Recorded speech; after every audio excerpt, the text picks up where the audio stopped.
Hi guys, Pandian store சீரியலில் என்ன நடக்குதுன்னு பார்த்தீங்கன்னா, பழனியை வந்து சந்தேகப்படுறாரு பாண்டியன். குமாரால் பார்த்தீங்கன்னா பல பிரச்சனைகள் வந்து ஏற்படுது. பாண்டியன் ஸ்டோரில் பார்த்தீங்கன்னா அக்கா கவலையாக பேசியதால் அவளுக்கு தன்னால் முடிந்த விலையில் புடவை வாங்கி தருவதாக பழனி வந்து ஒரு முடிவு எடுத்திருக்காரு. செய்த காரியத்தால் உச்சகட்ட மகிழ்ச்சியில் இருக்கிறாங்க கோமதி. குடும்பமே இதனால சந்தோஷத்தில் நிலைத்திருக்கும் நிலையில் பழனி மீது ஒரு சந்தேகம் கொள்கிறார் பாண்டியன். பாண்டியன் ஸ்டோர் 2 நாடகத்தில் பழனிக்கு தனியாக கடை வைத்து கொடுக்கும் விஷயத்தில் முத்துவேல் வந்து உறுதியாக இருக்கு.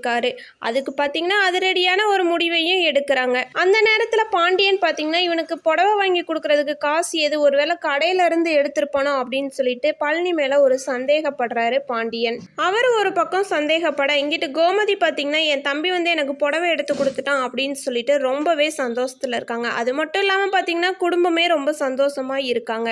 இனி வரும் எபிசோடுகளில் முத்துவேல் வீட்டில் தீபாவளி பண்டிகைக்கான ஏற்பாடுகள் பாத்தீங்கன்னா மும்முரமாக நடந்துட்டு இருக்கு. பழனி சுகன்யாவுக்காக ட்ரெஸ் எடுத்து வந்திருக்காரு. அவர்கள் வீட்டுக்கு வந்த பிறகு உங்களுக்கு பிடிச்சிருக்கான்னு பாருங்க என்று ட்ரெஸ்ஸை கொடுக்கின்றனர். போது முத்துவேல் சீரெல்லாம் கொடுத்துட்டு போயிட்டாங்களா என்று கேட்கிறான். அதற்கு சுகன்யா அதெல்லாம் கொடுத்துட்டாங்க, இவரை நினைச்சுதான் வருத்தப்பட்டாங்க. சின்ன பையன் கதிர் கூட டிராவல்ஸ் ஆரம்பிச்சுட்டான், இவர் இன்னும் இப்படியே இருக்கிறாருன்னு கவலைப்பட்டுட்டு போனாங்க அப்படின்னு சொல்றா. உடனே காந்திமதி பாத்தீங்கன்னா இவனுக்கு கடை வச்சு கொடுக்கறது என்னப்பா ஆச்சு என்று விசாரிக்கின்றனர். அப்போது முத்துவேல் கடையை பார்த்தாச்சுமா, தீபாவளிக்கு அப்புறம் நல்ல தேதி பார்த்து கடையை திறந்துடலாம் அப்படின்னு சொல்றாங்க.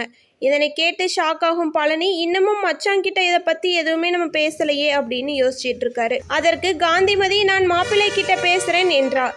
சுகன்யாவும் இதுக்கு மேலேயும் என்னால் அசிங்கப்பட முடியாது என்று கூற, அண்ணன்களும் இந்த தடவை கடை திறக்கிறதுல எந்த மாற்றமும் கிடையாது என உறுதியாக சொல்கின்றனர்.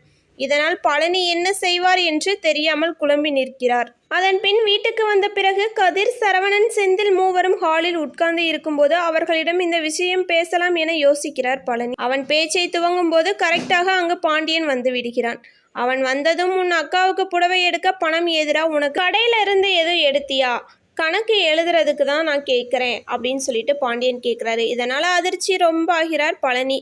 சீர்கொடுத்த பணத்திலே புடவை வாங்கியதாக சொல்கிறான் பழனி. அப்போது அரசி வந்து எல்லாரும் வெடி வெடிக்க ஆரம்பிச்சுட்டாங்க, நம்மளும் போய் வெடிக்கலாம் அப்படின்னு சொல்றாங்க. இதனை அடுத்து எல்லாரும் வீட்டுக்கு வெளியே வந்து வெடி வெடிக்க ஆரம்பிக்கின்றனர். எதிரில் காந்திமதி ஃபேமிலியும் கொண்டாடுகின்றனர். அப்போது சரவணன் தன்னை ரோட்டில் வைத்து அடித்ததை நினைத்து பார்க்கும் குமார் வேண்டுமென்றே அவர் மீது வெடியை தூக்கி போடுகிறான். இதனால் கடுப்பாகும் கதிர், செந்தில் அவனிடம் சண்டைக்கு போகின்றனர். சத்தம் கேட்டு முத்து, சக்திவேல் வரவும் வாக்குவாதம் வெடிக்கிறது. அப்போது காந்திமதி இடையில் நல்ல நாள் அதுவா, சண்டை வேண்டாம் என்று சமாதானம் செய்கிறார். இப்படியாக இன்றைய எபிசோட் நிறைவடைந்தது. அடுத்து என்ன நடக்க போகிறது என்பதை பொறுத்திருந்து பார்க்கலாம். ஓகே கைஸ், வீடியோ பிடிச்சிருந்தா மறக்காம லைக் பண்ணிக்கோங்க. நம்ம சேனலை சப்ஸ்கிரைப் பண்ணாதவங்க சப்ஸ்கிரைப் பண்ணிக்கோங்க. தேங்க்ஸ் ஃபார் வாட்சிங்.